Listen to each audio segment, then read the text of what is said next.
Hey, friend, I want to ask you something, and I want you to really think about it before you answer. What do you want?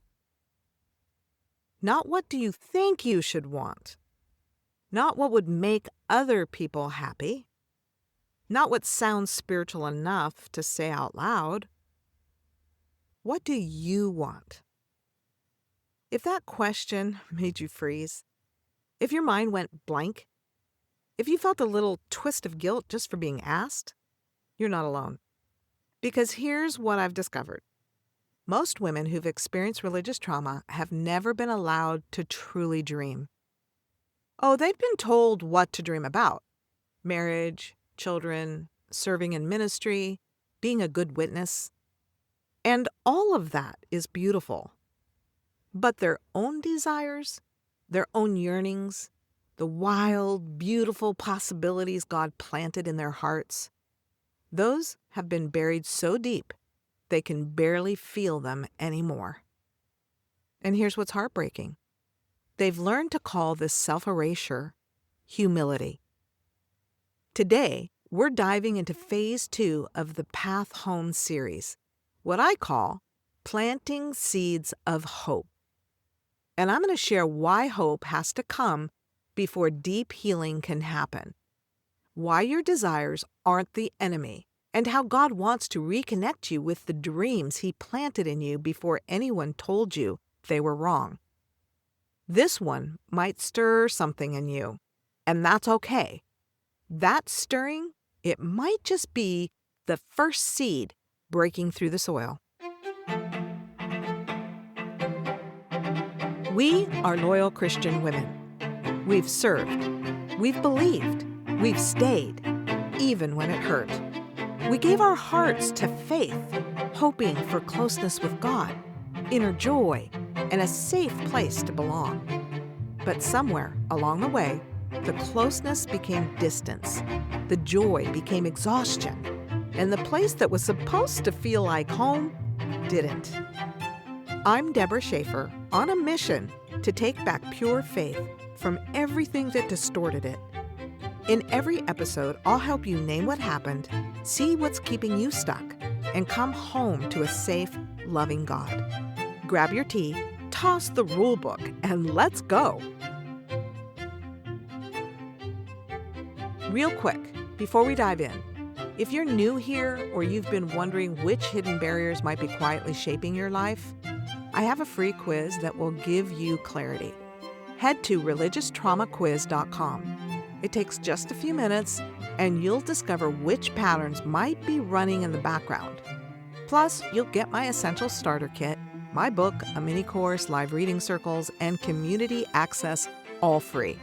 And if you've been feeling that nudge toward the coming home journey, this is important. The founder pricing ends January 1st. That means you have just a couple weeks to join at half of what it will cost next year. There are payment plans, and I'm doing personal calls this month for anyone who wants to talk through whether it's the right fit. I want to tell you something I get to witness in our community, because it still amazes me every time I see it. Women come into the coming home journey carrying so much. They've been serving faithfully, sometimes for decades. They love God. They've given everything to their families, their churches, their ministries. But somewhere along the way, something got lost. One woman told me she couldn't fully trust God. She wanted to. She knew she was supposed to. But there was this blockage she couldn't name.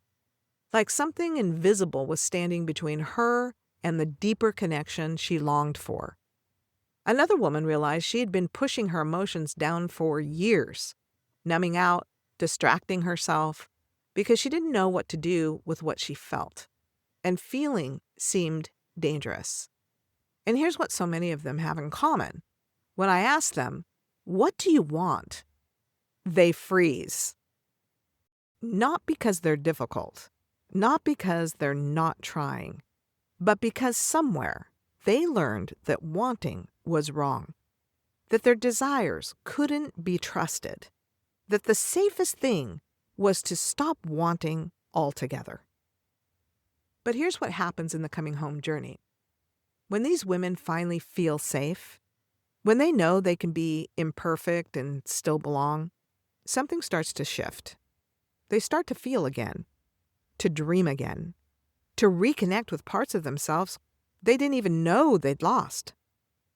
One woman said, "For the first time, I felt hopeful that things could actually change, even before everything was fixed. I started feeling joyful, content, even peaceful, not because my circumstances were perfect, but because I was finally connecting to myself and to God in a way I never had before." That's what happens when you plant seeds of hope. You don't have to have it all figured out. You just have to have enough safety to start feeling again. And that's phase 2. Last week, we talked about phase 1, preparing the soil. We talked about why safety has to come first and what it looks like to create a safe space where you can fully be yourself. Now we're moving into phase 2, planting seeds of hope. And there's a reason this comes second, not first. You can't dream in a space that doesn't feel safe. If you try to connect with your desires when you're still in survival mode, when your nervous system is still braced for judgment, when you're still performing to be acceptable, you won't be able to access what's real. You'll give the right answers. You'll say what you think you should say, but you won't touch the actual yearnings in your heart.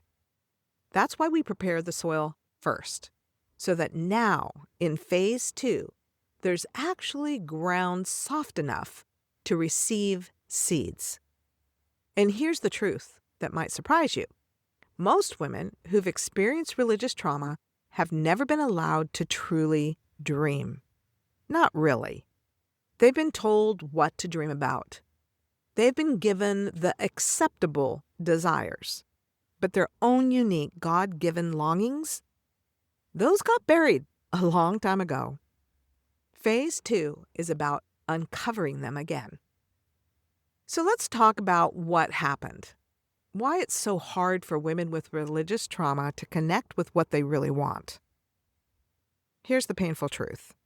For many of us, desire itself became dangerous. Not just certain desires, all desire. Somewhere, somehow, maybe in childhood, maybe in young adulthood, maybe slowly over years, we learned a devastating lesson. Our desires couldn't be trusted. Maybe it sounded like this. You're being selfish when you express a need. That's your flesh talking when you voiced a dream. You just need to die to self when you felt exhausted from giving. God's will might be different every time you hoped for something beautiful. The message was always the same. Your desires are probably wrong. You are probably wrong. And here's what happens when a woman internalizes that message over and over. She stops feeling her desires at all. It's not a conscious decision. It's survival. If wanting leads to shame, guilt, or spiritual correction, then the safest thing is to stop wanting. So she becomes a master of self-erasure. She puts everyone first. She shrinks herself to make room for others.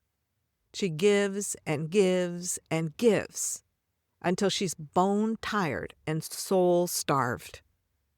And she calls it faithfulness. She calls it humility. She calls it being a good Christian woman. But, sweet friend, that's not humility.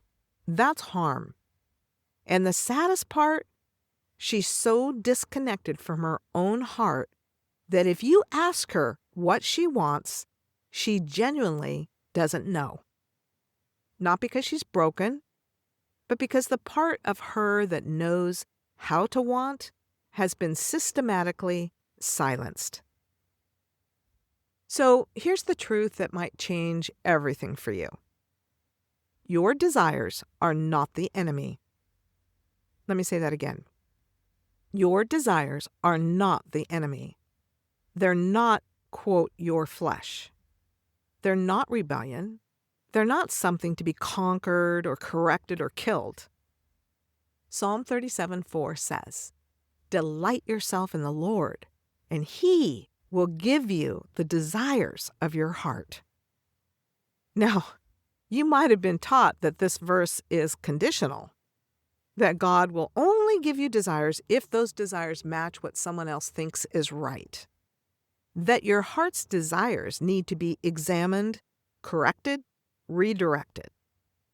So what if the desires were already God-given? What if God Himself planted them in you?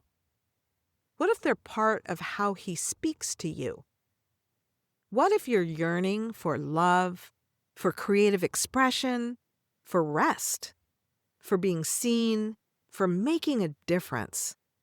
What if all of that is God-breathed? Think about a seed for a moment. It looks small, simple, maybe even unimpressive.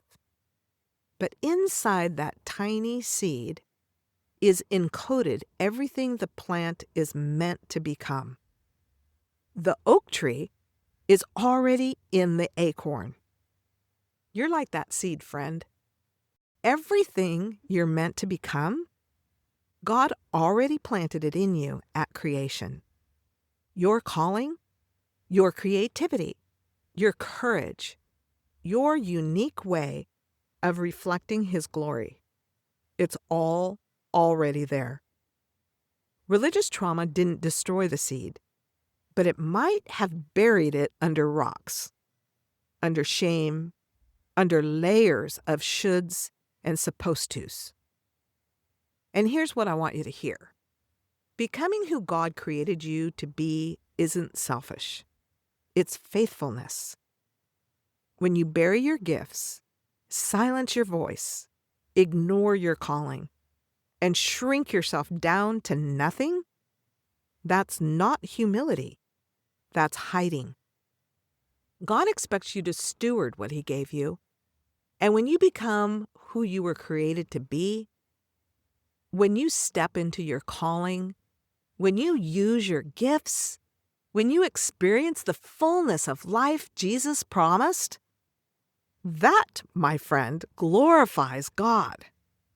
Your flourishing and His glory are not in competition. So, how do we start planting seeds of hope? How do we begin reconnecting with the desires that have been buried for so long? First, I want you to understand this. You're not creating something new. You're uncovering something eternal. We're not asking you to become someone you're not.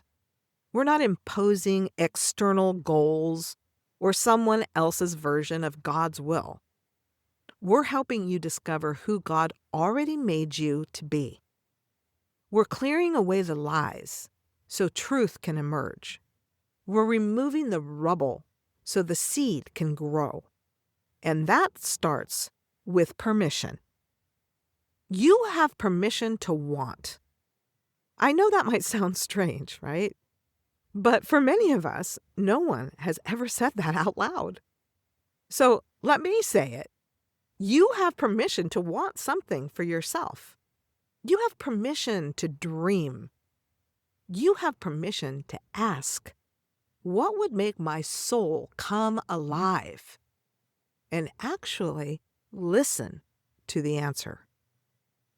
Having desires doesn't mean you don't love God.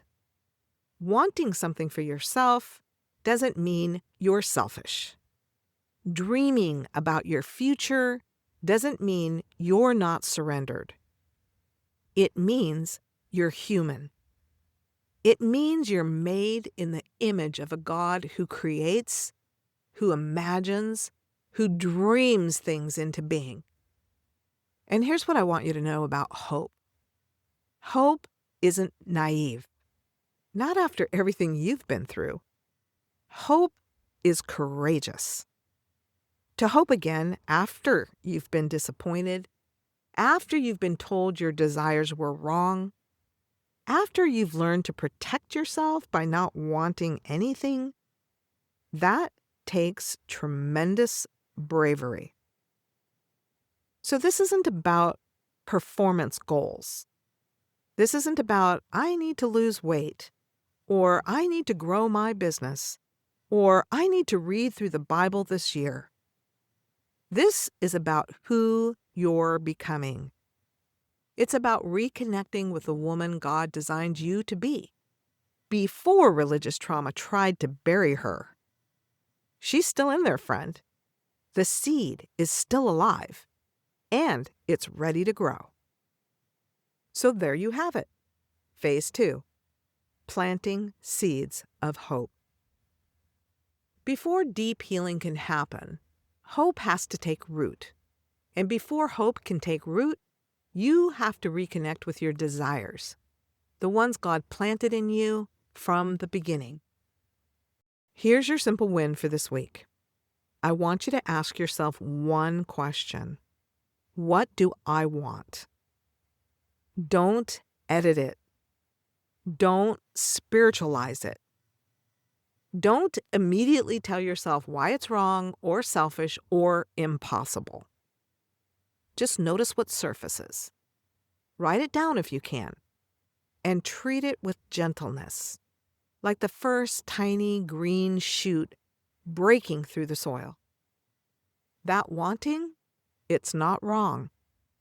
It might just be the most honest prayer you've prayed in years. Next week, we're moving into phase 3, clearing the overgrowth.